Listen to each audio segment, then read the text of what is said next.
So, in the last year, we have all had to measure what our personal comfort is with risk. This is a mask I'm holding up. For me personally, when it has come to safety precautions around COVID, I think I'm probably one of the most conservative or cautious people that I know. And that's because I'm surrounded by people who work with older adults, people in the senior industry, and most of my clients are older as well. And so that means if I'm sitting across the table from them at their dining room table, I want to make sure that if someone needs to do contact tracing with me, they're not having to cast a very wide web to be able to figure out who I'd seen in the last 7 to 10 days. So I've been really more cautious than even most people that I know in the last year or so. And thankfully, as the weather changes and people are becoming vaccinated, it's becoming more increasingly easier to go out and do things and live much closer to what looks like resembles a normal life. And you know, the other kind of risk assessment I've been thinking about is what's happening in the real estate market. Buyers today are having to take much greater risks even than they would have 5 or 6 months ago.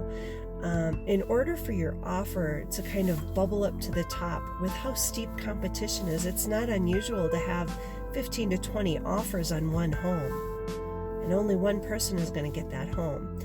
And so the buyer who is most likely to be considered will be the one who's willing to take some risks in the purchase of that home. And there are certainly ways to do this so that it's calculated. However, the way that you calculate risk for you might be different than how someone else calculates it. And I can't in a video tell you exactly what the best recipe is to do that. Some of the common ones that we're seeing with buyers is they are purchasing homes without inspections. They are purchasing homes well above the list price of the home, knowing that they're going to be in the home for 20 years or 10 years. And so paying more for the list price now on their monthly payment isn't that big of a stretch for them, and that's a calculated risk for them, right? And they're willing to do that. There are buyers who are bringing cash to the table if their offer is written over the list price and the appraisal doesn't come in at the same price that their offer did. Buyers actually have to pay cash to make up the difference to keep the deal together. So, and some buyers are not able to do that. There's a number of strategies that real estate agents have developed over the last year or so to coach buyers and to be able to help them through this process. One is, if you're pre-approved for a higher priced house, you don't start looking at that higher price because you're very likely going to be offering over list price. So making sure that you are not capping out when you're at the price, when you're out looking at homes, is a very important strategy in this market.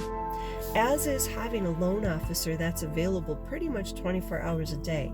Because if a question comes up and your loan officer can't be reached at 7 o'clock at night, there's a chance that that listing agent and the homeowner may move on to the next offer because they've got a number of offers to consider.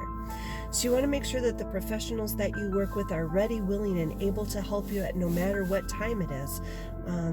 And that's a lot to ask for somebody to be on call for 24 hours a day, but it is what is required.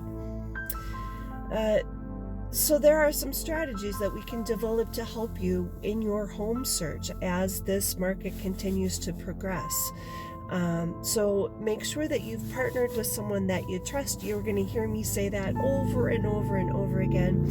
And if you'd like a complimentary consultation to help you be able to figure out the strategies that work for you, feel free to contact me anytime, Lisa@thechangeagent.net. In the meantime, make it a great day.